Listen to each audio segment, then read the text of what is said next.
Good morning.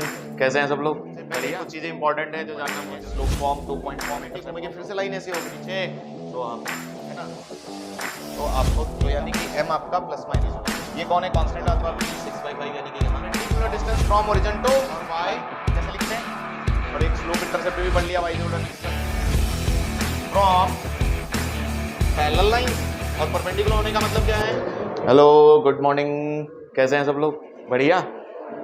हाँ चलिए, तो स्ट्रेट लाइन शुरू कर रहे हैं आज। ठीक है, स्ट्रेट लाइन में सबसे पहले कुछ चीजें इंपॉर्टेंट है जो जानना बहुत जरूरी रहेगा, जैसे स्लोप और स्ट्रेट लाइन के लिए क्या क्या जरूरी होता है। जैसे पढ़े तो सभी हैं, तो इसीलिए मैंने सोचा इतना, क्योंकि 6 के 6 एक दिन में हम निपटा दें, थोड़ा फास्ट हो जाएगा। ठीक है ना, 6 फॉर्म है लाइन के, ये सब हमें पढ़ने हैं। Slope form, 2 point form, intercept form, normal form, parametric form, general form. ठीक है, मतलब क्या है, इसमें कुछ अलग अलग चीजें दिया करेंगे और अलग अलग तरीके से लाइन के इक्वेशन हम लिखा करेंगे, सभी आने चाहिए। ठीक है, उससे पहले कुछ इंपॉर्टेंट बातें भी रहेंगी बीच बीच में, वो भी बताएंगे। ठीक है, लाइन के बारे में। और इसके आज इतना ही पढ़ के बस ये लेक्चर पहला खत्म करेंगे। ठीक है, चलो शुरू करते हैं। तो स्ट्रेट लाइन में सबसे पहले जानना जरूरी है, स्ट्रेट लाइन का मतलब समझते सब लोग, जिसमें एक्स और वाई लीनियर डिग्री में आता हो। ठीक है, तो सबसे पहले जानना जरूरी है कि इंक्लिनेशन और स्लोप क्या होता है। तो आओ शुरू करते हैं इंक्लिनेशन और स्लोप से। तो एक फोटो बनाते हैं, जैसे आपको, चूंकि आप लोग कैलकुलस भी पढ़ चुके हो तो आपको अब स्ट्रेट लाइन का ज्यादा ही समझ में आएगा। देखो, कोई भी फंक्शन भी ले सकते हो आप चाहे तो, ये तो मैं कर्व ऐसे ही ले लिया y equal to F X, ताकि एओडी से लिंक कर लें। तो यहां पर कोई भी पॉइंट जब दिया होता था कर्व पर p x1 y1, ठीक है, तो आप एक टेंजेंट भी डाल सकते थे इस पर, जो कि इसको इस पॉइंट पर टच करते हुए जाए, तो उसको हम टेंजेंट बोलते थे। ठीक है, अगर याद हो तो इसी के अपोजिट फिर नॉर्मल ऐसे बन जाती थी। इसके परपेंडिकुलर कौन होगी? नॉर्मल होगी। और बहुत बातें और भी की हैं, तो बाकी तो तुम्हें याद ही है। अब कहानी यह है कि इसका जो इंक्लिनेशन, ये एंगल होता है ना, ये बहुत खास एंगल है, थीटा। ठीक है, एंटी क्लॉकवाइज मेजर किया जाता है, इसीलिए उधर लगाया गया है। ये 90 है। ठीक है, तो ऑटोमेटिक अपना जो भी हो एंगल, इसकी फिलहाल जरूरत नहीं अभी, तो इससे काम चल जाएगा। तो जब भी आपको पॉइंट एक पता हो और दूसरी एक चीज है स्लोप, तो या तो फंक्शन दें वो, या तो डायरेक्ट आपको स्लोप दे देते हैं। ठीक है, तो स्ट्रेट लाइन वगैरह कॉनिक सेक्शन में आपको स्लोप ही डायरेक्ट देते हैं। ठीक है, dy/dx। तो वरना तो आप यहाँ पर इंक्लिनेशन पहला लिखेंगे, अगर इंक्लिनेशन जानना चाहते हो तो इंक्लिनेशन इज क्या है? इंक्लिनेशन बेसिकली एक एंगल है, is theta angle in anti-clockwise direction, in anti-clockwise direction measured from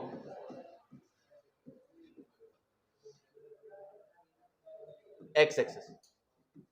तो आप ये बात समझो कि हमेशा थीटा हमारा x एक्सिस से ही मेजर किया जाएगा, स्लोप वाला जो थीटा होता है, और इसी के tan को हम स्लोप बोलते हैं। ठीक है, तो दूसरी लाइन में स्लोप लिख लेते हैं। तो स्लोप क्या होता है? अगर इंक्लिनेशन का ही tan ले लिया जाए, उसको हम डिनोट करेंगे किससे?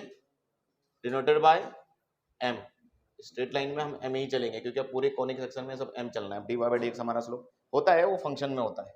ठीक है, तो इसको डिनोट करेंगे। तो अगर हम tan ले लें हमारे इंक्लिनेशन का, यानी कि tan ऑफ थीटा, ठीक है, तो इंक्लिनेशन क्या था? इंक्लिनेशन सिर्फ थीटा था। ठीक है, तो ये हो जाता है आपका स्लोप। और इसको दूसरे शब्दों में, दूसरे पॉइंट, 2 पॉइंट दिए हो तो 2 पॉइंट के भी स्लोप आपको इस प्रकार से मिलता था। ठीक है, या इसी को लोग dy/dx बोलते हैं, लेकिन ये किसी पॉइंट पर होगा, p at x1 y1। लोग इसको y डैश या f डैश x से भी डिनोट करते हैं। ठीक है, तो कई तरीके से ये समझ लो, इसका मतलब ये एओडी वगैरह सब लिंक करता है। एओडी में जो टेंजेंट नॉर्मल पढ़ते हो वो भी बिल्कुल दरअसल यही है। ठीक है, कुछ खास नहीं है। स्लोप के लिए बस आपको dy/dx की जरूरत पड़ती है, तो ये इंपॉर्टेंट चीज। अब आपको यहाँ पर कुछ चीजें जाननी जरूरी है कि थीटा कहाँ कहाँ हो सकता है। क्या थीटा 180 से ज्यादा भी हो सकता है? तो थीटा के लिए यहाँ पर रिस्ट्रिक्शन है कि थीटा मस्ट लाई क्लोज 0 से पाई ओपन, यानी कि आपका जो tan या स्लोप वाला थीटा होता है, ये 0 से पाई में ही होता है।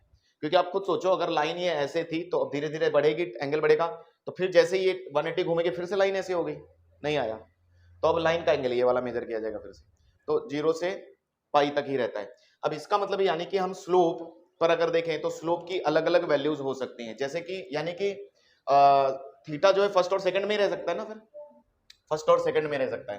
तो अगर मैं आपसे कुछ चीजें पूछूं, जैसे मान लो मेरा थीटा पहले 0 से π/2 में लाई कर रहा है, तो आपका स्लोप कैसा होगा? थीटा मेरा π/2 से, है ना, पाई में लाई कर रहा है, तो कैसा होगा? थीटा मेरा मान लो पाई से 3π/2 जाए या नहीं, बस दो ही ना। हाँ, फिर एक थीटा डायरेक्ट 90 ले लेते हैं, π/2 एग्जैक्ट क्लोज नहीं लिया ना यहाँ पर, और एक थीटा बिल्कुल 0 लेते हैं। चार बातें जाननी जरूरी है। आओ, थीटा जब 0 से π/2 में होगा तो आपका स्लोप कैसा होगा, m पॉजिटिव होगा निगेटिव होगा? पॉजिटिव होगा। तो आप एक तरीके से यहां से देखो कितनी बातें निकल जाती है, एक्यूट एंगल होगा कि नहीं होगा? एक तो एक्यूट एंगल, यानी एक्यूट एंगल की कंडीशन भी यही होती है, यानी कि एक्यूट एंगल के लिए थीटा आपका m मस्ट बी पॉजिटिव, बोलने का मतलब जीरो से बड़ा, यानी कि tan थीटा 0 से बड़ा। अगर मैं स्ट्रेट लाइन बनाने जाऊं तो फोटो कैसा बनेगा, फोटो बना के कोई दिखाएगा? फोटो कैसा होना चाहिए, लाइन कैसे झुकी होगी, ऐसे या ऐसे? तो लाइन कुछ ऐसे झुकी होगी। आपको समझ में आ रहा है? अपने आप अंडरस्टूड हो जाए कि ताकि आप डायरेक्ट थोड़ी देर में फोटो इसका खींच पाओ, तो कुछ पहचान देखते चलो। नेक्स्ट, अगर मैं आपसे पूछूं तो इसका इसी प्रकार उल्टा हो जाएगा, ये ऑब्ट्यूस एंगल वाली होगा। अगर ट्रायंगल की बात करेंगे, इनके बीच ऑब्ट्यूस एंगल मतलब एक्सिस, एक्स एक्सिस और लाइन के बीच m मस्ट आज निगेटिव होगा, है ना? tan थीटा निगेटिव होता है। सेकंड क्वाड्रेंट, इसका फोटो कैसा बनेगा फिर? इस प्रकार से, ये थीटा होगा, ठीक है। नेक्स्ट, अगर थीटा π/2 ही हुआ एग्जैक्ट तो 90 डिग्री एक्सिस के साथ पूरा 90 डिग्री, यानी कि ये इसका इक्वेशन कुछ होगा y = k जैसा। क्या सोचो, ये y = k है, x = k, x = k। Line का फोटो बना देते हैं, लाइन तीसरी वाली कैसे ऐसे होगी, ये रहा, तो बिल्कुल परपेंडिकुलर, यही तो है π/2। ये भी एक लाइन है ना, इसलिए इसको जानना जरूरी है कई बार, है ना? तो ये कैसा इक्वेशन है, x = k, x = k, तो उल्टा हो गया, y = k इसमें आएगा, तो x = k टाइप लाइन होगी हमारी, अगर आप समझें तो। आज यहाँ पर m कैसा है, इन्फिनिटी, m कैसा है, इन्फिनिटी, यानी कि m आपका इन्फिनिटी जब होगा तो लाइन कुछ ऐसे आएगी, समझ में आ रहा है? अच्छा, अगला देखते हैं कि अगर थीटा 0 है, थीटा 0 कहां पर होगा, जब लाइन हॉरिजॉन्टल पे हो, है ना, line parallel to X axis. तो आप ये बातें भी लिख सकते हो, line parallel to X axis, जाने देते हैं। तो स्लोप बताओ क्या होगा, स्लोप होगा 0, ठीक है। और फोटो कैसा होगा, फोटो ज्यादा जरूरी है, कुछ इस प्रकार से। क्या सही आ रहा है? यानी कि इसका इंक्लिनेशन एक्स एक्सिस से कितना है, 0 है, बिल्कुल पैरेलल है, x = 2 जैसे इक्वेशन है ना? तो कहता कि आप इनके डायरेक्ट स्लोप पहचान पाओ। नहीं आया, ये लाइन है एक तरीके से। हाँ बोलो। अच्छा, y क्या है, y = dy/dx = 0, अगर इसको करो और m ही तो dy/dx होता है। तो आपको स्लोप की ये बातें समझ में आई छोटी छोटी, कि आप याद कर लोगे कि इससे ज्यादा कोई तरीके की लाइन नहीं होगी, एक ऑब्ट्यूस या तो ऐसी होगी या ऐसी होगी या ऐसे या ऐसे, इसके अलावा चौथी कोई लाइन पॉसिबल, पांचवी नहीं है। सही समझ में आया? चल पीछे सो हम तो लाइन के बारे में जान गए, स्लोप जान गए। अब किसी भी लाइन का स्लोप अगर पता हो और एक पॉइंट पता चल जाए, यानी कि एक और कोई इंफॉर्मेशन अगर लाइन के बारे में पता चले, तो हम उसका इक्वेशन लिख लेते हैं, ठीक है। तो अब आ जाते हैं फॉर्म ऑफ लाइन। तो हम जानेंगे कौन कौन से फॉर्म है जो इंपॉर्टेंट हमें सिलेबस में है। तो सबसे पहले स्लोप फॉर्म। स्लोप फॉर्म में क्या क्या दिया होता है, क्या क्या देना चाहिए उनको? स्लोप फॉर्म का मतलब है एक स्लोप पता हो आपको और एक पॉइंट कोई पता चल जाए, ठीक है। स्लोप पॉइंट स्लोप फॉर्म बोलते थे। तो यहां पर स्लोप आपको नोन होगा, गिवन होगा, that is m, and passing through point होगा, पासिंग थ्रू p बोलेंगे, मान लो x1, y1। तो आप इस लाइन का इक्वेशन क्या से लिखेंगे? तो लाइन का इक्वेशन लिखा जाएगा y - y1 = m times x - x1, ठीक है। अच्छा, m को ही dy/dx से देख रहे थे, तो dy/dx x - x1। अब कई बार इनके x इंटरसेप्ट y इंटरसेप्ट की भी बातें करते हैं, क्या आपको बातें पता है? अगर मान लो इसका x इंटरसेप्ट चाहिए, इंटरसेप्ट पे हम बात कर सकते हैं बीच में ही, ठीक है। तो इंटरसेप्ट भी एक चीज होती है। आओ इंटरसेप्ट समझते हैं क्या होता है, क्योंकि इंटरसेप्ट ऑफ लाइन कई जगह बार बोला जाएगा कहीं ना कहीं, ठीक है। तो इंटरसेप्ट ऑफ लाइन क्या होता है, फोटो से आप समझें, जब कोई लाइन गुजरती है तो एक्स एक्सेस और वाई एक्सेस को तो कट करेगी, अगर वो इंक्लाइंड है तो, इंक्लाइंड लाइन है तो ये वाई एक्सेस एक्सेस को कहीं तो कट करेगी। तो इसका मतलब वो जहां पर भी एक्स को कट करेगी, ओरिजिन से लेकर वहां तक की डिस्टेंस को एक्स इंटरसेप्ट बोलेंगे, एक्स एक्सेस पर कितना गया, और इसको बोलेंगे वाई इंटरसेप्ट। आगे चलकर, अभी से बता देता हूं कि आगे चलकर इन्हीं दो चीजों को हम 2 पॉइंट फॉर्म जब पढ़ेंगे, एक्स इंटरसेप्ट को हम ए से डिनोट करेंगे, कैपिटल ए, और इसको कैपिटल बी से डिनोट करेंगे। बात समझ में आ रही? ठीक है। एंगल आज इसका थीटा ये वाला है।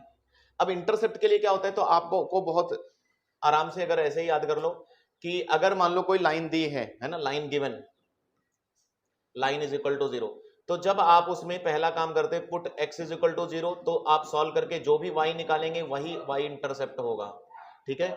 अगर आप दूसरी बार y को 0 रखते हैं तो जब आप निकालते हैं तो x इंटरसेप्ट मिलता है, ये दोनों मिल जाते हैं, तो इसमें कोई ज्यादा बड़ी बात नहीं है। x इंटरसेप्ट y इंटरसेप्ट, यानी कि x इंटरसेप्ट के लिए y0, y इंटरसेप्ट के लिए x0। इंटरसेप्ट का मतलब कहाँ कट करेंगे, ठीक है। अगर आपको इंटरसेप्ट मिल जाते हैं तो कई बार ऐसा क्वेश्चन पूछा जाता है कि बोलते हैं कि भाई ये जो लाइन है ना, ये इंक्लाइंड लाइन जो एक्सिस के साथ ट्रायंगल बना रही है उसका एरिया बता दो, तो एरिया कैसे निकाल सकते हैं यहीं पर, half x intercept into y intercept, तो याद रखना ये बात। तो कई सारे क्वेश्चन यहाँ से बन जाते हैं। अच्छा ये बात पता चल गई dy/dx।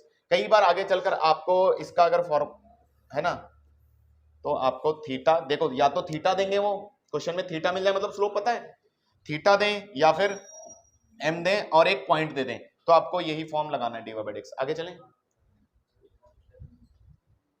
ठीक है। अगला कौन सा है, 2 पॉइंट फॉर्म। 2 पॉइंट फॉर्म में अब क्या होगा, मैंने बोला ना स्ट्रेट लाइन के लिए दो इंफॉर्मेशन कोई ना कोई जरूरी है आपके लिए। 2 पॉइंट फॉर्म में एक दो पॉइंट दे देते हैं, लेट a x1 y1, जिनसे लाइन पास करेगी, passing through a x1 y1 and b x2 y2। तो ऐसी सिचुएशन में देखो आपका स्लोप आपका इन पॉइंट से ही मिल जाता है, बात है नहीं।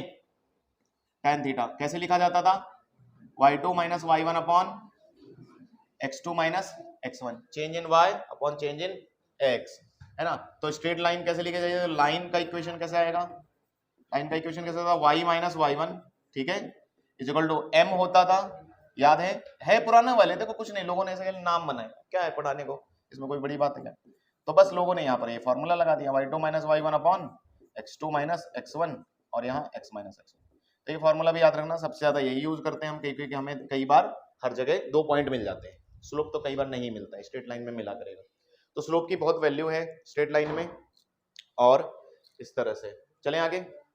अब मैं आपको कुछ यहाँ पर नोट बातें भी बता देता हूँ छोटी छोटी, क्योंकि बीच बीच में मैंने बोला था आपको कुछ बातें बताता चलूंगा। जैसे पहला, अब चूंकि इंटरसेप्ट भी आपने पढ़ लिया है, स्लोप भी पढ़ लिया, तो मैं आपसे एक सवाल पूछता हूँ छोटे छोटे, कि ऐसे ही क्वेश्चन में बोल देते हैं वो लोग, कि मान लो एक लाइन है, line equally inclined, equally inclined with both axis, इसका मतलब क्या हुआ, विद बोथ एक्सिस, बताइए तुम्हें क्या लगता है इसका मतलब क्या होगा। ऐसी लाइन जो है वो दोनों एक्सिस से इक्वली इंक्लाइंड है, इसका मतलब कैसे लाइन गई जाएगी, एक्सिस ये होती है आपकी, कैसे बनाऊं लाइन में, लाइन कैसे जा रही है, ऐसे, ऐसे ना, इक्वली इंक्लाइंड मतलब ऐसे जाएंगे क्या, ये नहीं, ये होगा क्या, एक लाइन ऐसे जा रही है, इक्वली इंक्लाइंड है क्या एक्सिस के साथ, जैसे या इंटरसेप्ट इनका सेम है, इनका इंटरसेप्ट सेम है, इक्वली इंक्लाइंड फिर ऐसे होगी, दूसरा फोटो हो सकता है, रुको एक मिनट, ये फोटो देखो कौन सा है इसमें, इक्वली इंक्लाइंड का कौन सा है, सेकंड वाला, चलो जो भी हो, ये भी इक्वली इंक्लाइंड बोलूं या दूसरे एक शब्दों में और खत्म देता हूं, लाइन मेकिंग, ऐसा भी कई में बोलते हैं, making equal intercept, equal intercept with axes X Y axes, अगर इक्वल बना रही है तो मतलब कहने मतलब है ये और ये बराबर, ये और ये बराबर, ठीक है, इनको ऐसे कर दो, कुछ अलग निशान मानते हैं, ठीक है, मतलब ये बराबर इक्वल इंटरसेप्ट। तो आप ही बताओ, कुछ कहानी होगी कि अगर इक्वल इंटरसेप्ट लेना तो ये 45 होना चाहिए, यानी कि y is equal to X और ये y is equal to, equal intercept वाली एक ही लाइन होती है, ठीक है, बात समझ में आई। अच्छा इधर भी ये अगर लाइन खींचने जाओ तो ये भी लाइन बहुत अच्छी सी आएगी, x plus Y is equal to C या ए जाएगी जैसी, और इधर वाली आएगी x, है ना, x माइनस वाई, एक उनमें साइन का परिवर्तन होगा, तो मैं आया रोम्बस वाली बात, ठीक है, वही बात है। तो फिलहाल वो छोड़ दो, दोनों के लिए एक ही बात तय है कि इनका एंगल, इनका स्लोप फ्री में मिल जाता है, प्लस माइनस 1 होता है। कैसे प्लस माइनस 1, क्योंकि इसका कितना हो रहा है स्लोप 1, इसका 135 डिग्री, tan 135 नेगेटिव माइनस 1, वही इसमें भी हो रहा है, एक तो ये एंगल मिलेगा या ये मिलेगा, नहीं आया, ठीक है, इसका एंगल तो यहां से मेजर, इसका 135, तो यानी कि m आपका प्लस माइनस 1 होता है जब भी इक्वली इंक्लाइंड बोल दें या इस प्रकार से बोल दें, समझ में आया। चलिए आगे चलते हैं, ये सब जानने के बाद अब चलते हैं इंटरसेप्ट फॉर्म पर डायरेक्ट, है ना, ज्यादा टाइम नहीं लगने वाला इसीलिए। तो इंटरसेप्ट फॉर्म में क्या होगा, कोई भी लाइन मैंने जैसा कि बोला आपकी इंटरसेप्ट कट करती है, दो इंटरसेप्ट कट करती है ना, तो लोगों ने इन दो इंटरसेप्ट को लेकर भी इक्वेशन लिखने की कोशिश की। मतलब क्या है, अगर इंटरसेप्ट कर रही है तो उन्होंने एक्स इंटरसेप्ट को बोला ए है, ये इंटरसेप्ट कहां से कहां तक होता है पता है? अच्छा, इसको उन्होंने बोला बी और वाई इंटरसेप्ट, ठीक है। आप अगर यहाँ पर कोऑर्डिनेट देखें तो इसके कोऑर्डिनेट क्या होंगे, a,0, ठीक है, और यहाँ के कोऑर्डिनेट क्या होंगे 0,b, ठीक है। तो आप बिना कुछ किए भी ऐसे निकाल सकते हो कि 2 पॉइंट मिल गए ना, ये देखो पॉइंट तो मिल ही गई, इन्हीं से दोनों से लाइन जा रही है, तो इक्वेशन वैसे भी डायरेक्ट 2 पॉइंट लगा के भी आ सकता है। और मैं डायरेक्ट इक्वेशन लिख देता हूँ, इतना टाइम है नहीं, तो हम क्या लिखते हैं इक्वेशन डायरेक्ट, बोलो क्या आता है, x/a plus y/b is equal to 1। ये आपकी टू इंटरसेप्ट या इंटरसेप्ट फॉर्म बोल सकते हो। अच्छा, खास बात यह है कि x के नीचे x का ही इंटरसेप्ट लगा है, देखो ध्यान से, है ना, x upon x intercept plus y upon y intercept is equal to 1, ठीक है। और इंटरसेप्ट में जब भी एरिया में आना होता है उनको, तो इंटरसेप्ट में आ जाते हैं, इसीलिए इतने सारे फॉर्म हैं। आगे चलें, इसमें और कोई खास बात जो तुम बताओ, बताने लायक कोई नहीं? मिड पॉइंट निकालना हो तो मिड पॉइंट निकल जाएगा, क्या चाहिए, ठीक है, ओके। चलें, इसमें आपको एरिया तो बता ही दिया अभी, ट्रायंगल का एरिया क्या आता है यहाँ पर, half X intercept Y intercept, यानी कि हाफ ए बी, ठीक है। यानी कि कभी भी एरिया में खेलना हो तो समझो ज्यादातर प्रेफर करते हैं हम इंटरसेप्ट फॉर्म में ले जाए उसको। इंटरसेप्ट फॉर्म में लाने के लिए क्या करना होता है, 1 करना होता है। अच्छा चलो एक बात बताओ, जनरल फॉर्म आता है सबको? जनरल फॉर्म भी बीच में करते चल लेते हैं, लास्ट में क्या लाना है इसको। जनरल फॉर्म ऑफ लाइन, सबसे इंपॉर्टेंट तो यही आदमी है, इस पर बाद में चर्चा की जाए या पहले अगर करनी है तो मैं बस ये एक्स इंटरसेप्ट वाई इंटरसेप्ट उसके टर्म में लिखने की कोशिश करने वाला था बस। यानी कि ए की वैल्यू इनके टर्म में भी आती है, ध्यान से देखना। आपकी ज्यादातर लाइन तो दी होती है तो ऐसे दी होती है ना, अगर आप इसको इंटरसेप्ट फॉर्म में ले जाए, मतलब इस जैसा बनाने की कोशिश करें, तो क्या करेंगे, ax प्लस बी वाई को इधर ही रखेंगे, माइनस सी को उठाकर एक बार नीचे लगाएंगे, तो आप ये सोचेंगे कि माइनस सी बाई ए आएगा, बोलो, plus Y minus B minus C by B आएगा। सोचा क्या तुमने? और इसको कंपेयर करेंगे तो ये आदमी देखो एक्स इंटरसेप्ट के बराबर हो रहा है और ये वाई इंटरसेप्ट, यानी कि यहां से एक्स इंटरसेप्ट बोल रहे थे जो आप, है ना, उधर ए बोले तो एक्स इंटरसेप्ट अगर लाइन के टर्म में देख रहे हैं तो कैसे लिखा जाता है, माइनस सी बाय ए कौन है, एक्स का कोफिशिएंट, याद आया। इसी प्रकार अगर हम बी बोल रहे हैं दैट इज वाई इंटरसेप्ट, और वाई इंटरसेप्ट क्या आएगा, जल्दी बोलो, माइनस सी बाय बी, ठीक है। यानी कि कभी भी लाइन दी हो तो देखो हमें फास्ट करना चाहिए, लाइन दी हो तो 3 बातें और करते हैं, एक स्लोप भी यहीं लिख लेते हैं। लाइन दी हो तो स्लोप क्या आता था, जल्दी बताओ, स्लोप कैसे आएगा, माइनस, अरे डिवाइडेड कर दो यार, नहीं कुछ दिख रहा, minus A by B, yes बिल्कुल, तो m is equal to minus A by B. तो ये 3 चीजें होती है, देखो कभी भी लाइन अगर गिवन हो, बहुत इंपॉर्टेंट ये भी एक चीज है कि हमें वर्क करना आना चाहिए। अगर लाइन गिवन है, ये जनरल फॉर्म लाइन का है, अगर ये लाइन गिवन है तो जब भी लाइन दी हो, अगर मान लो तुम्हें उस पर काम करना है तो 3 बातें फ्री में पहले दी होती है, समझ में आया इसका मतलब? यानी कि जैसे 2x plus Y is equal to 3 लिख के कोई भाग गया, तो इसका मतलब हमें उसका y इंटरसेप्ट भी पता है, हमें x इंटरसेप्ट भी पता है, और ये आसान तरीका रहता है सबसे, ठीक है। x को 0 रखने से बेटर है, अगर आपको x intercept y intercept slope वगैरह की जरूरत है तो आप ये ले लो। ये कौन है, कांस्टेंट आदमी, ये x का कोएफिशिएंट, ये कांस्टेंट आदमी, ये y का कोएफिशिएंट, ये है ना, माइनस x का कोएफिशिएंट कैसे लिखा था, याद किया था, माइनस x का आदमी कोएफिशिएंट डिवाइड बाय y का कोएफिशिएंट, ऐसे करके याद कर सकते हो। जैसे एग्जांपल के तौर पर मैं पूछ लेता हूं अगर आपसे, तो आप बताना ये 2 चीजें। जैसे क्वेश्चन है, मैंने लिखा 2x minus 5y is equal to minus 6, then आपको मुझे a यानी कि x इंटरसेप्ट, b यानी कि y इंटरसेप्ट, मुझे स्लोप और मुझे area with axes x y axes चाहिए। मतलब तुम समझ गए, मैं 4 चीजें डायरेक्ट देखो पूछ सकता हूँ खट से, यानी एक लाइन देकर इतने 4 क्वेश्चन पूछे जा सकते हैं आपसे, तो जल्दी जल्दी बता सकते हो। तो आपको करना क्या है, पहले तो इसको सही से अच्छे से ले जाना है। General form ax plus B Y plus C होता है, सी उधर नहीं होता, ठीक है। कुछ चीजें एज इट इज आपको इसीलिए दिमाग में याद करनी चाहिए ताकि गलतियां ना हो। कई बच्चे इसीलिए डायरेक्ट जल्दबाजी के चक्कर में गलती बहुत करते हैं, तो आराम से इधर लाना होता है, ठीक है, पेशेंस के साथ। अब आप यहां से इसको कंपेयर कर सकते हो, तो इसको ही ले जाते इधर इतनी देर में, तो 2x माइनस 5y और हमेशा x आगे और ये प्लस 6 इज इक्वल टू, अब जल्दी जल्दी से बताना, ठीक है। x इंटरसेप्ट क्या आएगा, माइनस सी, अच्छा माइनस सब में था क्या, 1 मिनट याद कर लेते हैं, है ना, माइनस सब में था, 2 में c और x लिख रहे हो तो x का कोफिशिएंट, y लिख रहे हो तो b का, है ना, b, 2 में b नीचे, अच्छा चलो फिर लिख दो जल्दी से। तो a क्या आएगा, मतलब x इंटरसेप्ट बोलो 6 बाय -6/2 बोले तो -3। अच्छा b कितना आएगा -6/-5 6/5। स्लोप कितना आएगा -2/-x का कोफिशिएंट अपॉन y का कोफिशिएंट 2/5। चलो एरिया मिल जाएगा half x intercept y intercept. अरे निगेटिव आ रहा है उससे क्या है, मॉड ले लेंगे ना, तो -3 इंटू 6/5। अच्छा एक मिनट, स्लोप कैसा आया है 1 से छोटा है ना, अरे स्लोप 1 से छोटा है, 1 से छोटा है ना, हाँ 1 से छोटा है ना, कोई हाँ बोल दे तो कोई नहीं देखने लगता फिर। तो लाइन का मतलब मैं बोल रहा हूँ रफ डायग्राम अगर बनाना पड़े इसका तो कैसे बनाओगे रफ डायग्राम। अगर मान लो ग्राफ बनाना है, एरिया की बात कर लेते हैं, किसी कर्व के साथ लाइन दे देते हैं, देते कि नहीं देते, तो खट से आपको तो लाइन कहाँ जा रही है, ए आपका ऐसे भी बना सकते हो, ए -3 कट कर रहा है यानी कि इधर होगा, बी 6/5 यानी कि यहाँ, और लाइन ऐसे जा रही है, एंगल 45 से छोटा है, नहीं आया 1 किस पर होता है 45 पर, तो यानी कि 45 से छोटा है, ग्रेटर देन 1 होता मतलब ऐसे होता।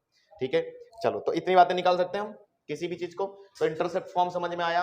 अच्छा लोग एक और दूसरा फॉर्मूला बोलते हैं, वो टू इंटरसेप्ट, एक और सुना होगा तुम लोगों ने, याद है क्या? टू इंटरसेप्ट फॉर्म में क्या होता है, y = mx + c, वो भी बहुत जरूरी है। ठीक है इसे यहीं पर लिख दूं क्या, यहां पर लिख देते हैं टू इंटरसेप्ट नहीं, ये टू इंटरसेप्ट हुआ हम वो था, उल्टा हो गया सब। तो y = mx + c अगर मैं लिख रहा हूं, ये भी एक इक्वेशन होता है, बहुत ज्यादा यूज किया जाता है। ठीक है तो आगे बात कर लेते हैं इसकी, ये हो गया। चलो सिर्फ इसी पर बात करते हैं, y = mx + c, इसको लोग स्लोप इंटरसेप्ट फॉर्म बोलते हैं। क्या बोलते हैं, स्लोप है और इंटरसेप्ट, लेकिन यहां पर c कौन है m कौन है वो समझना बहुत जरूरी होता है। तो स्लोप तो एज इट इज स्लोप ही है, c यहां पर होता है y इंटरसेप्ट, समझ में आया?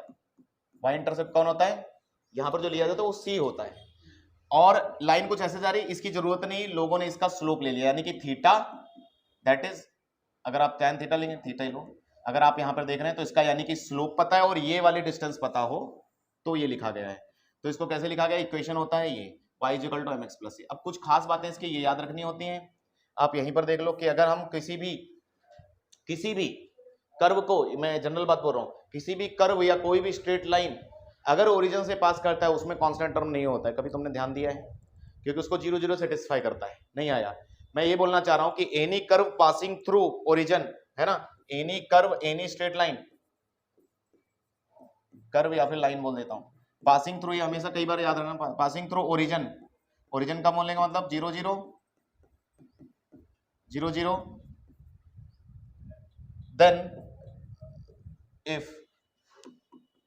then there is no constant term, there is no, तो वहां पर कांस्टेंट टर्म का होना असंभव है। ठीक है जैसे मान लो अगर मैं लाइन बोलूं, लाइन पासिंग थ्रू ओरिजिन, कई बार डायरेक्ट बोल देते हैं लाइन पासिंग थ्रू ओरिजिन, तो लाइन पासिंग थ्रू ओरिजिन कौन सी होगी तुम्हारी, अगर मैं ओरिजिन से पास कर रहा हूं तो हमेशा लाइन कम, ज्यादातर हम इस लाइन को यूज करा करेंगे, कोनिक सेक्शन के लिए बहुत फेवरेट लाइन है, समझ में आया? क्योंकि इतने सारे फॉर्म पढ़ते हैं हम, वो सब यूज नहीं करते, हम अपना स्लोप और अपने टेंजेंट वेंजेंट के लिए यही यूज करते हैं। ठीक है क्योंकि इसमें स्लोप आता है। ठीक है बाकी किसी में देखो ax + by जनरल है, उसमें स्लोप कहाँ है, m, क्योंकि बहुत जरूरी आदमी है। ठीक है चलिए लाइन पासिंग थ्रू ओरिजिन अगर हो तो कैसे जाएगी लाइन पासिंग थ्रू ओरिजिन, कुछ इस प्रकार से। तो पासिंग थ्रू ओरिजिन के लिए स्लोप तो पता नहीं कितना भी हो सकता है, अभी छोटा हो 45 हो कितना हो कोई जरूरी नहीं, लेकिन तो हम लाइन को बोल देंगे y = mx। ठीक है कहानी क्लियर? अच्छा एक बार कई दो बार ध्यान रखना, ये एंगल जो होता है ये x एक्सिस से लिया जाता है, समझ में? कई बार चालाकी से छोटे छोटे एग्जाम होते हैं सीटी वगैरह में, क्या करते हैं तुम लोग पढ़ते हो, वो y एक्सिस से एंगल दे देते हैं, नहीं आया, मैंने दे दिया y एक्सिस से 60 डिग्री एंगल लेना, तुमने स्लोप में लेकर सॉल्व कर दिया और वो भी ऑप्शन में होता है, ऐसा करते हैं वो लोग। ठीक है तो आपको y एक्सिस से एंगल दिया या x एक्सिस दिया, ध्यान रखना। तो x एक्सिस से एंगल होता है, जो थीटा यू होता है कहां से होता है, x एक्सिस से होता है। तो ठीक है y = mx ओरिजिन से, और देखो इसमें कांस्टेंट टर्म है क्या, नहीं है। ऐसे ही मान लो कोई सर्कल या कोई भी इलिप्स रहा करेगा आगे चलकर, जैसे मान लो मैंने लिख दिया x² + y² + 2xy, ये बेसिकली एक पेयर ऑफ स्ट्रेट लाइन है एग्जांपल के तौर पर। ठीक है इसका एग्जांपल लिख, पेयर ऑफ स्ट्रेट लाइन है, क्या इसमें कांस्टेंट टर्म है, नहीं है, तो इसका मतलब ये होमोजीनियस है, इसीलिए इसका बाद में नाम होमोजीनियस पड़ जाता है, क्योंकि इसमें कांस्टेंट टर्म नहीं। होमोजीनियस वैसे एक्स भी होता तो भी नहीं होता, तो हेट्रोजीनियस होता, लेकिन फिलहाल ये homogeneous pair of straight line है, और ये ओरिजिन से जाने वाली दो स्ट्रेट लाइन का कॉम्बिनेशन होता है। जिसने भी थोड़ा बहुत पेयर ऑफ स्ट्रेट लाइन पढ़ा होगा, ऐसे और ऐसे, combined equation of two lines is called as pair of straight line, पढ़ेंगे आगे, ठीक है। चलिए आगे चलते हैं। अब हम जान लेंगे कि नॉर्मल फॉर्म फिर क्या होता है लाइन का। तो नॉर्मल फॉर्म में अब क्या होता है कि एक फोटो से ज्यादा समझ सकते हैं हम। तो एक्सिस अगर आप इस तरह से बना रहे हो, मान लो कोई लाइन जा रही है, ये रही लाइन आपकी, ठीक है, लाइन इज इक्वल टू 0। तो ये स्लोप फॉर्म में आपको क्या होता है, ओरिजिन से परपेंडिकुलर, समझ में आया, ये डिस्टेंस आपको दी होती है, इसको लोग बोलते हैं पी, क्या बोलते हैं, पी। और यहां से इसी का कितने एंगल पर है वो अल्फा लेते हैं। यानी कि अब उन्होंने थीटा, इंटरसेप्ट, स्लोप वो सब छोड़ दिया, नहीं आया, इन दो चीजों को लिंक किया उन्होंने कि ओरिजिन से यहां तक की परपेंडिकुलर डिस्टेंस, और उसी वही जो डिस्टेंस मिला रही है वो एंगल अल्फा होना चाहिए। और थीटा ये वाला, कई बार बच्चे कंफ्यूजन होता है, थीटा ये है और अल्फा वो है, ठीक है, कहानी क्लियर। तो इसको निकालने जाएंगे तो मैं डायरेक्ट इक्वेशन लिख दूं क्या, फिर से डायरेक्ट इक्वेशन लेंगे, निकाल के लाएं, इक्वेशन लिख दें। इक्वेशन क्या होता है, एक्स कॉस अल्फा। चलो कोई बताए लाइन का इक्वेशन, याद है किसी को, बोलो बोलो, अरे याद है तो बोलो ना, क्या होता था, एक्स कॉस अल्फा, देखो बोलेंगे नहीं, plus Y sine alpha is equal to, ये normal form of straight line होता है, ठीक है, यही याद रखना है अगर जरूरत पड़ी। अभी आया कहां से, ऐसा कोई सवाल तो नहीं है ना दिमाग में, नहीं है ना, क्लियर। वैसे अगर हो भी तो भी हम निकाल सकते हैं, मैं आपको दिखा देता हूं। ये थीटा है तो ये कितना है, 90 माइनस थीटा, नहीं 180 माइनस थीटा, या फिर आप ऐसे समझो अल्फा, हाँ यहां से ट्रायंगल लगाकर हम निकालते हैं, यानी कि दो दो बातें, ये वैसे इंपॉर्टेंट चीजें, चलो कर ही लेते हैं, कर लें। आओ मैं एक काम करता हूं, मुझे पता है ये डिस्टेंस ए होती है, क्या तुम्हें पता है ये डिस्टेंस बी होती कि नहीं होती। आओ ट्रायंगल लेते हैं एक बार, ये 90 डिग्री होने की वजह से एक बार ये ट्रायंगल कंसीडर करेंगे, एक बार ये ट्रायंगल कंसीडर करेंगे, क्योंकि नॉर्मल के फॉर्म में हमें एक्स इंटरसेप्ट वाई इंटरसेप्ट लिख लेने चाहिए। चलो तो आप ही बताओ एक बार कौन से ट्रायंगल में लगाएं, इसमें लगाते हैं। चलो इसमें ये अल्फा है तो ये 90 माइनस अल्फा, तो आप इसमें कौन सा लोग लेना चाहिए कि आपको क्या क्या फंस जाए, ये और ये, क्योंकि एक्स इंटरसेप्ट की जगह एक्स इंटरसेप्ट फॉर्म आता है, उसमें एक्स इंटरसेप्ट की जगह ये रख देंगे। तो आप ये और ये कौन से ट्रिग्नोमेट्रिक फंक्शन में से, कॉस, कॉस, तो मैं यहां लिख रहा हूं कॉस 90 माइनस अल्फा, अरे एंगल अल्फा है 90 माइनस अल्फा, ये वाला cos 90 minus alpha is equal to P by B. पहले देख लो एक बार सही है क्या, फिर बाद में बोलो ठीक है क्या, बोलो। तो यहां से वाई इंटरसेप्ट बी ही तो मिल रहा है, तो बी कितना आएगा, कॉस 90 माइनस बोलते साइन, साइन इधर नीचे आ जाएगा, फिर कितना बनेगा, पी कॉसेक या पी बाई साइन बोलूं, पी बाई साइन ना, तो पी बाय साइन अल्फा बोल देते हैं। चलो इसी प्रकार आप ही बता दो, अब इसमें बता दो किसको किसको लेना है, इसको और इसको, खत्म, ये हाइपोटेन्यूस हुआ अब, और ये क्या हुआ, बेस है अगेन, तो इस बार फिर से कॉस क्या लिया जाए, कॉस, कॉस लिया जाएगा, तो cos alpha is equal to बोल दो इस बार पी बाय ए, तो A is equal to P by cos alpha, देखते रहो भाई कोई बात नहीं। अब आप मुझे एक मिनट, लाइन का इक्वेशन क्या होता था याद आया, अरे ये लाइन का इक्वेशन है ना, अगर आपको इंटरसेप्ट पता है तो, आज इंटरसेप्ट पता है ना हमें, तो लगा दें, तो x upon p upon sine alpha लिखेंगे क्या, अच्छा उल्टा हो गया क्या, x के साथ b है, b कितना है p upon cos alpha plus y upon is equal to 1। अब तुम्हें पता है ये ऊपर गए और यहां से यहां कब पहुंच गए, तुम्हें समझ में आया, आ गया ना, तो यहां से यहां आ गया। अच्छा चलो इतना आप किया ही है, तो कुछ खास बातें मैं आपसे पूछ ही लेता हूं। तो इसका मतलब एक्स इंटरसेप्ट आपका यहां पर नॉर्मल फॉर्म के लिए कैसे लिखा जाएगा, जल्दी बोलो, पी सेक, पी कॉसेक या सेक, कुछ सेक आता है, सेक बोलूं, सेक अल्फा, तो ऐसे याद रख लेना। और वाई इंटरसेप्ट क्या आता है, पी कॉसेक अल्फा। क्यों बोल रहा हूं, मान लो आपको पी और अल्फा क्वेश्चन में पता है, तो आप उसको फिर रख के क्वेश्चन तक जानने से अच्छा अगर याद रहता है, तो आप एरिया वेरिया की अगर बात करते हैं, कई बार वो एरिया देकर ये एंगल कैलकुलेट करवा दे सकते हैं, नहीं करवा सकते, मैं एरिया दे दूं तुमको और बोल दूं ओरिजिन से यहां तक की इसकी डिस्टेंस दे दूं, एक लाइन दे दूं, लाइन नहीं दूं, और फिर अल्फा पूछ सकता हूं कि कितना वो ओरिजिन से जो डिस्टेंस है वो अल्फा है। फिलहाल पी और अल्फा लिखने की जरूरत है मुझे, पीज बोल के दिखाओ एक बार, पी क्या है, perpendicular distance from origin to line, है ना, P is perpendicular distance from origin to line, and alpha is the anti clockwise angle made by perpendicular line है ना, हाँ विद एक्स एक्सिस, ठीक है। तो नॉर्मल फॉर्म में दो चीजें याद रखनी चाहिए, पी और अल्फा, और ये इक्वेशन, और ये थोड़ा बहुत एक्स इंटरसेप्ट वाई इंटरसेप्ट, यानी कि ये जो याद करने वाली चीजें वो ध्यान देनी है हमें बस, बाकी याद ही करना है। अगला आ जाते हैं सबसे इंपॉर्टेंट, जो कि आपको मैक्सिमम टाइम यूज होगा और आपका काम निकालेगा जहां फंसोगे, बहुत इसके उपयोग भी बताऊंगा, बहुत जरूरी है, ठीक है। तो नॉर्मल फॉर्म तक हम 10th क्लास तक पढ़ ही लेते हैं, पढ़ते हो कि नहीं पढ़ते हो? 10th क्लास तक नहीं पढ़े तो पैरामीट्रिक फॉर्म पर आते हैं। तो पैरामीट्रिक फॉर्म तुम लोग पहले ही जानते हो, इसमें तो आर थीटा वगैरह कुछ होता था, याद आया? तो पैरामीट्रिक फॉर्म पर जाएं, कैसे निकाला जाएगा तो पूरा समझना पड़ेगा, ठीक है। आइए शुरू से समझते हैं। तो मैं कोऑर्डिनेट एक्सिस ले लेता हूं पैरामीट्रिक फॉर्म के लिए, यही कोऑर्डिनेट एक्सिस हैं, एक्स और वाई। अब पैरामीट्रिक फॉर्म में क्या होता है, वो जनरल मान लेते हैं कोई लाइन है और ये एक्स एक्सिस से जिस दिन मीट करेगी वो थीटा एंगल बनाएगी, मान लेते कहीं पर भी मिली जाके, और ये एक्स एक्सिस से यानी कि इसका एंगल हमें पता होना चाहिए, थीटा एक जरूरी चीज है क्योंकि थीटा वही रहने वाला है। दूसरी चीज क्या है, ये इन्होंने क्या किया कि दो पॉइंट कहीं पर भी माने, बोले कि लो ए और इधर बी, और उन्होंने एक पॉइंट दे दिया, बोला बस x1 y1 देंगे तुमको, ठीक है। बोले कि यानी कि क्या है, आपको x1 y1 known point, sorry unknown point ले लेते हैं,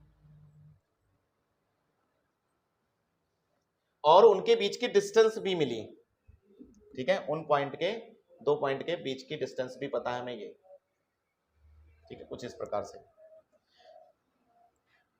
अब एक मिनट, इस जनरल पॉइंट को हम P मान लें तो ज्यादा अच्छा रहेगा, इसको x, y लिख लेता हूं मैं कुछ चीजें थोड़ा ट्रायंगल वैंगल कंप्लीट हुआ, पहले फोटो बना लेने तो फिर तुम्हें ज्यादा समझ में आ जाएगा।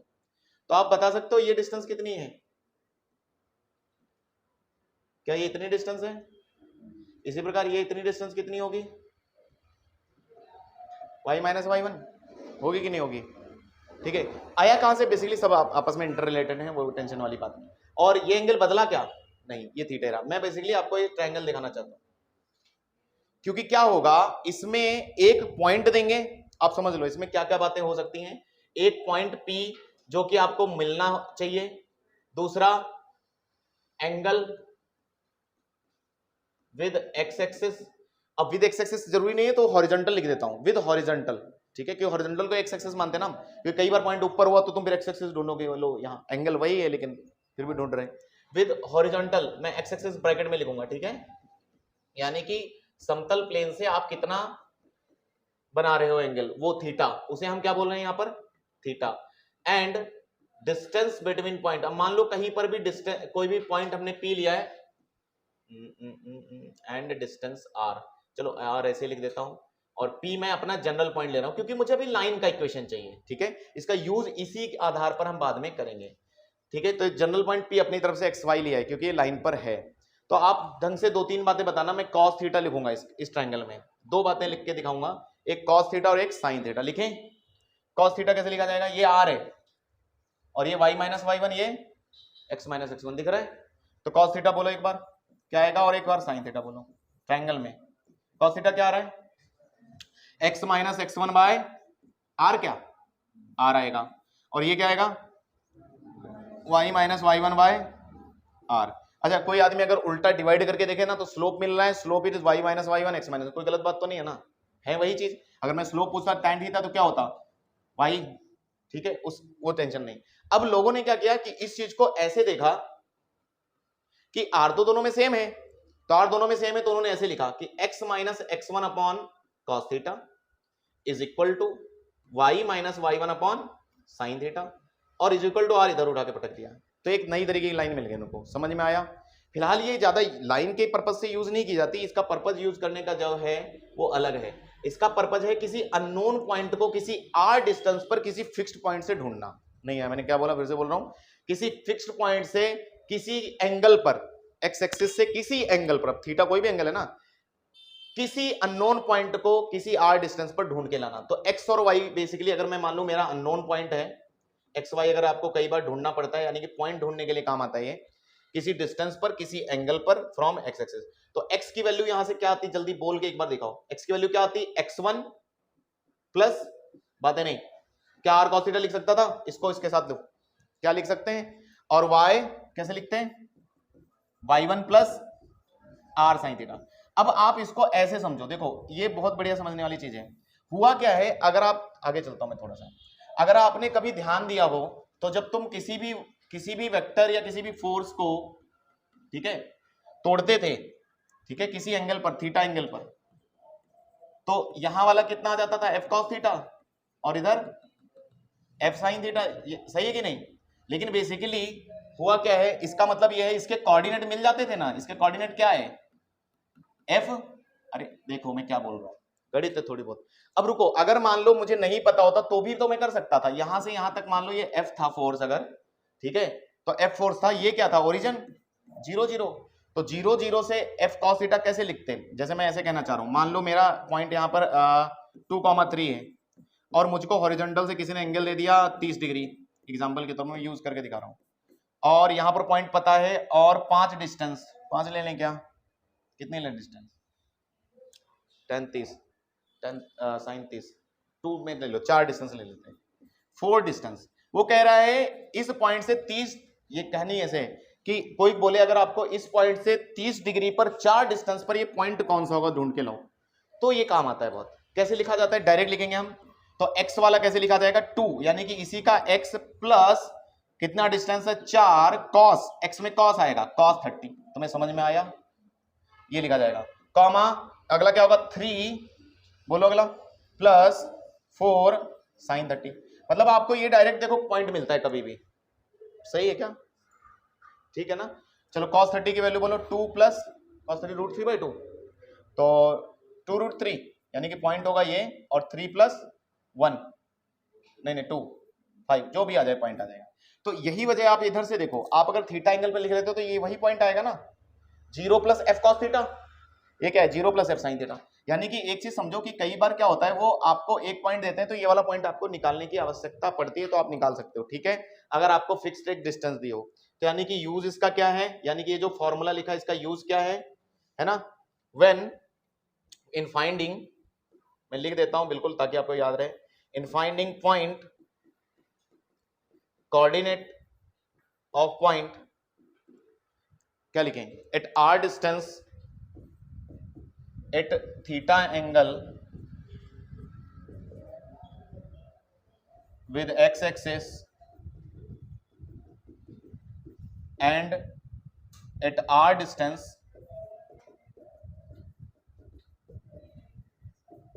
from fixed point, है ना, ये फिक्स्ड रहेगा आपका, जहां से भी आप देखो फिक्स्ड पॉइंट x1 y1, यानी कि कहने वाली बात, एक पॉइंट पता हो r डिस्टेंस, तो हम एक तीसरा पॉइंट अपना ढूंढ लेते हैं, दूसरा पॉइंट, ठीक है, यानी क्लियर, समझ में आया क्या, ठीक है। कुछ साइन कन्वेंशन इसके लिए, आर के थोड़े साइन कन्वेंशन जरूरी है, आर के साइन कन्वेंशन देख लेते हैं।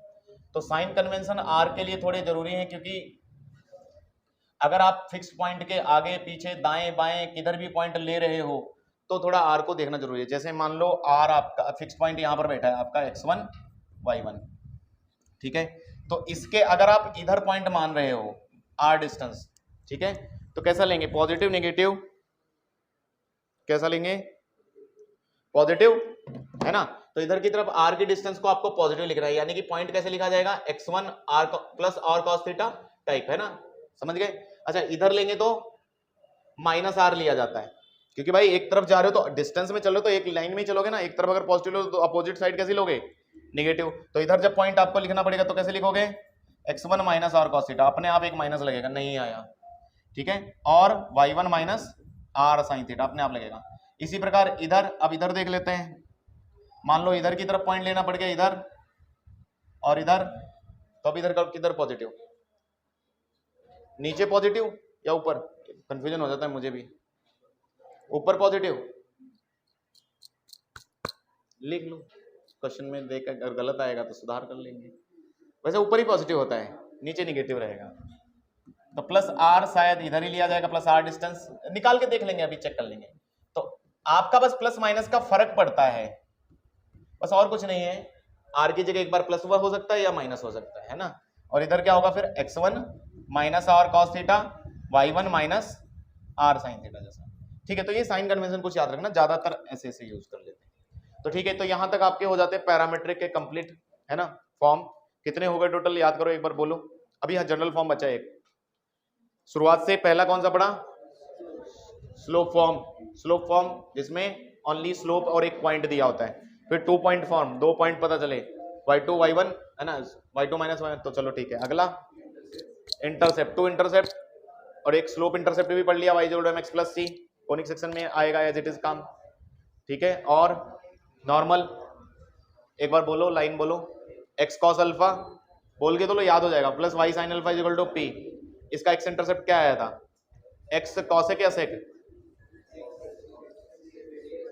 तो ठीक है निकल जाएगा ना, मतलब लाइन पता है वैसे भी निकल ही जाएगा, एक को जीरो रख के ऐसा भी ला सकते हो अगर लाइन याद है तो कुछ मत करो, अगर सब कुछ भी भूल जाओ लेकिन स्लोप को मत भूलना, बस tan थीटा स्लोप होता है, y2 माइनस y1 ऐसे निकाला था, और इनकी इक्वेशन एज इट इज याद रखना बस, और की कुछ नहीं, और सबसे ज्यादा पैरामीट्रिक। अब हम चलते हैं आगे, एक जनरल, हमारा जनरल फॉर्म पर विचार करें, क्योंकि जनरल से हमें कई बार बहुत चीजें समझ में आती हैं, तो ये थोड़ा जल्दी से पूछना चाहिए हमें। जनरल फॉर्म, तो जनरल फॉर्म ऑफ लाइन बातें नहीं होता है आपका ax plus B Y plus C is equal to 0। तो फिलहाल अगर ये मान लो आपको पता है तो आप 3 चीजें तो लिखना सीख ही गए, इससे कौन कौन सी 3 चीजें एक बार बोल के दिखाओ। x इंटरसेप्ट बोलो, मैं a नहीं लिखूंगा, अब x इंटरसेप्ट, y इंटरसेप्ट और स्लोप लिखूंगा हिंदी में, आप जल्दी से इनके फॉर्मूले बोलोगे। यहां से x इंटरसेप्ट बोलो, बातें नहीं, माइनस सी बाय ए माइनस सी बाय बी, इधर बोलो माइनस ए बाय बी, यानी कि कोई भी गिवन लाइन हो तो देखो खट से स्लोप मिलता है। क्यों जल्दी स्लोप आना चाहिए, क्योंकि आगे चलकर दो लाइन के बीच स्लोप एंगल मांगेंगे, कुछ और मांगेंगे, तो हमें स्लोप बहुत जल्दी लिखना आना चाहिए, और लगे तो एरिया वगैरह के लिए एक्स इंटरसेप्ट वाई इंटरसेप्ट भी लिखना आना चाहिए। अब बात यह है कि इस लाइन से हम कई अलग अलग फॉर्म में जा सकते हैं, जैसे कि आप अगर इससे नॉर्मल फॉर्म में जाना चाहें, पहला कन्वर्जन में करके दिखाता हूं आपका नॉर्मल फॉर्म, मैंने 2 पॉइंट फॉर्म का पीछे कर ही दिया है, वो तो कन्वर्ट करके दिखाया ना, वहीं से तो ये आए थे, क्योंकि ऐसा करने से कुछ रिजल्ट्स मिलते हैं हमें। आओ तो नॉर्मल फॉर्म तक जाने के लिए आपको क्या करना है, हमेशा ध्यान रखें इधर, ठीक है, आपको ax प्लस बी वाई इधर ही रखना है, c को पहले तो उधर लेना है, क्योंकि नॉर्मल फॉर्म में एक उधर आदमी होता है, p होता है कि नहीं होता, तो आप माइनस c को उधर ले जाएंगे। देन आपको इसको एंगल में परिवर्तित करना है, तो root of a square plus B square, समझे कौन, इनके कोएफिशिएंट से डिवाइड कर लेना चाहिए। देखो मैं पहुंचा रहा हूं वहां तक, कैलकुलेशन क्या होता है दिखा देता हूं एक बार, से डिवाइड, जैसे आप डिवाइड करेंगे ये बनेगा a upon root of a square plus B square into X plus b upon a square plus B square y is equal to minus c upon root of a square plus B square, ठीक है। c को हम mod c लिख लें, क्योंकि अगर इधर minus होता प्लस हो तो चल जाता है। अच्छा अब एक मिनट, अगर इसको अब हम डायरेक्ट कंपेयर करें हमारी नॉर्मल फॉर्म से, तो नॉर्मल फॉर्म क्या होती है, x cos alpha plus y sin alpha is equal to p। अगर आप इसको और इसको एक जैसा देखने का प्रयास करें तो मैं आपको दिखाता हूं, ठीक है, इधर बातें नहीं, ठीक है, देखना, लाइन में फोटो बना के ड्रॉ कर देता हूं, फिर आपको चीजें समझ में आ जाएंगी।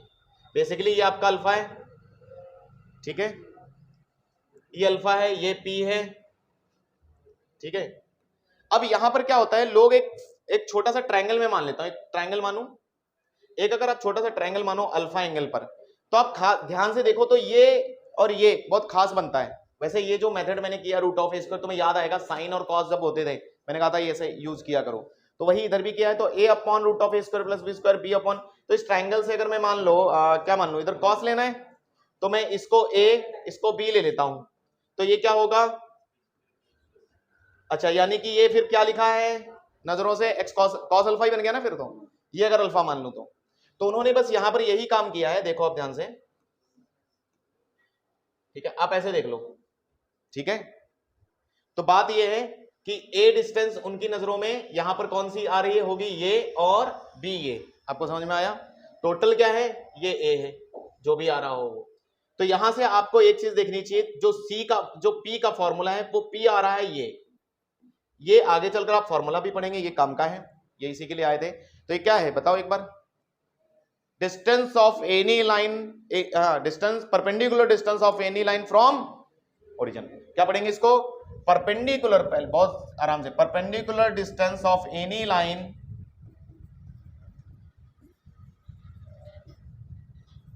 फ्रॉम 0 0, ठीक है, 0 0 से पर परपेंडिकुलर लाइन दी जाती है। तो इतनी बात क्लियर हो गई, ठीक है। तो हमने क्या क्या, इतनी बातें हो गई। तो ये आपका बेसिक स्ट्रेट लाइन हो जाता है। किसी को इसमें कोई दिक्कत है? कोई नहीं, सिर्फ क्वेश्चन बचेंगे और आगे बातें करें क्या? 2 लाइन के बीच एंगल भी आज खत्म कर देते हैं, क्योंकि वहीं से सब कहानी शुरू होगी। चलिए बातें चलते, कितना टाइम है अभी? 10 मिनट है क्या? है तो हो जाएगा। एक हेडिंग और डाल लेते हैं,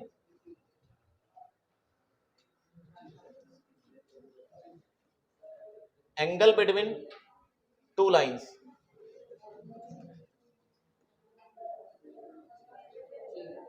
हाँ बोलो, बातें नहीं, एक बहुत इंपॉर्टेंट है,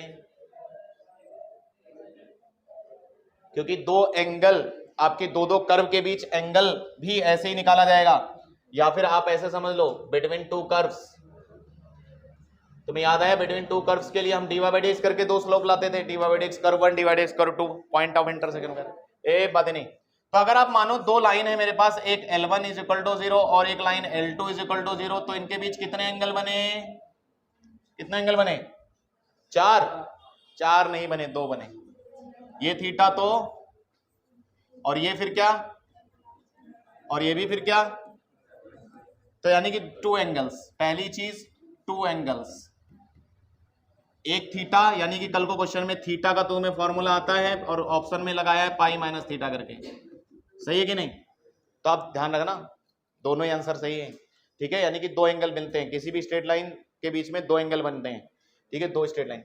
अब बात यह है कि निकालेंगे कैसे? तो निकालने के लिए आपको पहले लाइन के स्लोप को m1 मान लेना चाहिए, दूसरी लाइन के स्लोप को m2। ये कैसे मिलेगा भाई? लाइन का इक्वेशन देगा तो स्लोप आ जाएगा।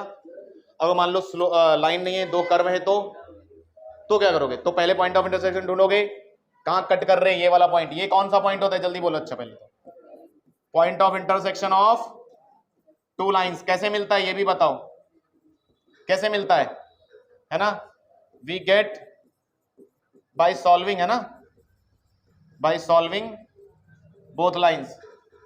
तो ये भी आपको पॉइंट ऑफ इंटरसेक्शन बताना ना पड़े, और एक्स और वाई जो सॉल्व करके लाते हैं वही आपका POI होता है। अगर मान लो 2 कर्व हैं, उनके बीच में एंगल चाहिए तो भी हमें ये करना पड़ता है। फिर स्लोप के लिए उनको डिफरेंशिएट करते हैं, इस पॉइंट से सेटिस्फाई करते हैं, तो उनका m1 m2 मिल जाता था। और अगर आपको स्ट्रेट लाइन दी है तो आपको m1 m2 निकालना आता ही है। तो अब जल्दी से बताओ, फॉर्मूला डायरेक्ट लिख दूं क्या? डायरेक्ट लिख देते हैं, डायरेक्ट लिखते हैं, याद करने की जरूरत तो नहीं है ना, या प्रूफ करके लाएं? प्रूफ करके लाते हैं, लाएं क्या? जल्दी बताओ, डायरेक्ट लिखें? ठीक है, डायरेक्ट भी लिख सकते हैं, डायरेक्ट ही लिख देते हैं, तो मत ना बोल रहे। तो tan theta is equal to, यानी कि जो एंगल मिलता है tan theta is equal to, mod लगाना मत भूलना। मॉड क्यों बोलता हूं मैं?